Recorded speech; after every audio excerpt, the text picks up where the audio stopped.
श्री स्वामी समर्थ. अध्याय 5. श्री गणेशाय नम. भवकानन वैश्वानर अज्ञान मच्छेदका भास्करा पूर्ण साक्षी परतपरा भक्ता खरा सदैय तू गंगाजळ जैसे निर्मळ तैसे तुझे मन कोमल तुझसी स्थाविता प्रेमळ सत्वर त्याते पावसी विशेष गंगा जळवून आपुले असे महिमान पाप ताप आणि दैन्य तुमच्या स्मरणे निवारतो. स्वामी चरित्र कराया श्रवण श्रोते बैसले सावधान प्रसंगाहुनी प्रसंग पूर्ण रस भरती पुढे पुढे ज्यांचे सबड पूर्व पुण्य तया झाले स्वामी दर्शन ऐसा चोळप्पा आदी करून भाग्यवंत सेवे करी अक्कलकोट नगरात एक पर्यंत स्वामी राजवास करीत भक्त बहुत झाले. वार्ता पसरली चुहूकडे कोणासी पडता साकडे धाव घेती स्वामीकडे राजेर वाडे थोर थोर म्हणती भोसल्यांचे भाग्य परम स्वामी रत्न लाधले उत्तम नृपती ही भक्त निस्सीम स्वामी चरणी चित्त त्यांचे तेव्हा किती एक नृपती स्वामी दर्शन घेऊ इच्छिती आणि आपुल्या नगराप्रती आणू म्हणती तयांसी बडोद्या माझी त्या अवसरी मल्हारराव राजाधिकारी अकदा तयाचे अंतरी विचार ऐसा पातला अक्कलकोटाहुनी स्वामींसी आणावे आपुल्या नगरासी मग कोणी एके दिवशी सभे माझी बैसले दिवाण आणि सरदार मान करी तैसे थोर बैसले असता समग्र बोले नुप वर तयान प्रती कोणी जाऊनी अक्कलकोटासी येथे आणील स्वामींसी तरी आम्ही तयासी इनाम देऊ बहुत ज्यांचा राखू सन्मान लागेल तितके देऊ धन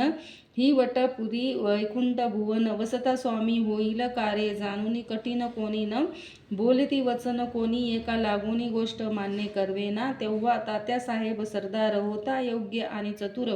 तो बोलता झाला उत्तर नृपा लागी परिसिया आपुली जरी इच्छा ऐसी स्वामी ते आणावे वटपुरीसी तरी मी आणीन तयांसी निश्चय मानसी असो द्या ऐसे ऐकोनिया उत्तर संतोषला तो नृप वर तैसी सभाही समग्र आनंदित झाली.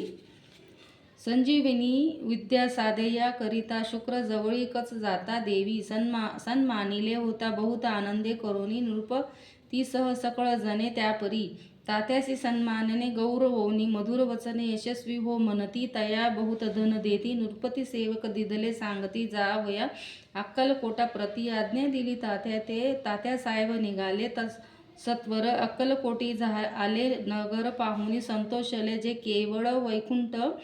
पाहुनी स्वामींची दिव्य मूर्ती आनंदित झाले चित्ती तेथील जनांची पाहुनी भक्तिधन्य म्हणती तयांते अक्कलकोटाचे नृपती स्वामी चरणी त्यांची भक्ती राजघराण्यातील युवती तेही करीती स्वामी सेवा आणि सर्व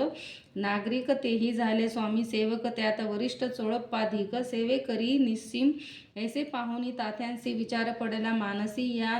नगरातून स्वामींसी कैसे नेऊ आपण अक्कलकोटाच्या सकल जन स्वामी भक्त झाले पूर्ण स्वामींचेही मन रमून गेले असे त्या ठाई प्रयत्नांती परमेश्वर प्रयत्न कार्य होय सत्वर लढवोनी युक्ती थोर कार्य आपण साधावे असा मनी विचार करोनी कार्य आरंभिले. तात्यांनी संतुष्ट राहावे सेवक जनी ऐसे सदा करी ताती करोनी नाना पक्वाने करीती ब्राह्मण भोजने दिदली बहुसाल दाने याचक धने तृप्त केले स्वामींची या पूजेप्रती नाना द्रव्य समर्पिती जेने सेवे करी संतुष्ट होती ऐसे करीती सर्वदा प्रसन्न व्हावे भक्तवत्सल कार्य साधावे आपुले म्हणून नाना उपाय केले द्रव्य वेचिले तात्यांनी ऐशियाने काही न झाले केले तितुके व्यर्थ केले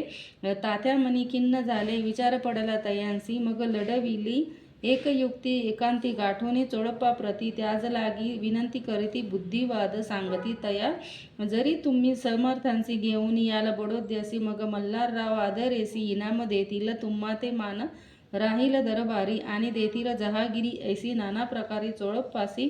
सांगितले द्रव्येन सर्व वशा चोळप्पासी लागली अशी तयाच्या अंतरी भरवसा जहागिरीचा बहुसाल मग कोणी एके दिवशी करीत असता स्वामी सेवेसी येती राज तया समयासी आनंद वृत्ती बैसले चोळप्पाने कर जोडूनी विनंती केली मधुर वचने कृपाळू होऊन समर्थांनी बडोद्या प्रती चलावे तेने माझे कल्याण मिळेल मला बहुत धन आपली योग्य सन्मान जेथे जाता होईल ऐसे एकोनिया वचन समर्थांनी ऐसे करोनी उत्तर चोळप्पा लागोनी काय दिले सत्वर राम मल्हारराव नृपती त्यांचे अंतरी नाही भक्ती मग काय आम्ही बडोद्याप्रती काय म्हणून चालावे. पुढील अध्यायी सुंदर कथा पाहून होय श्रोते. वक्ता श्री स्वामी राजवद विते निमित्त विष्णुदास असे इति श्री स्वामी चरित्र सारांमुत नाना प्राकृत कथा संमत सदा ऐकोते भाविक भक्त. पंचमोध्याय गोड हा श्रीरस्तु शुंभ भवतु. अनंत कोटी ब्रह्मांड नायक राजाधिराज योगीराज महाराज श्री समर्थ सद्गुरु अक्कलकोट श्री स्वामी समर्थ महाराज की जय. अवधूत चिंतन श्री गुरुदेव दत्त श्री स्वामी समर्थ महाराज की जय.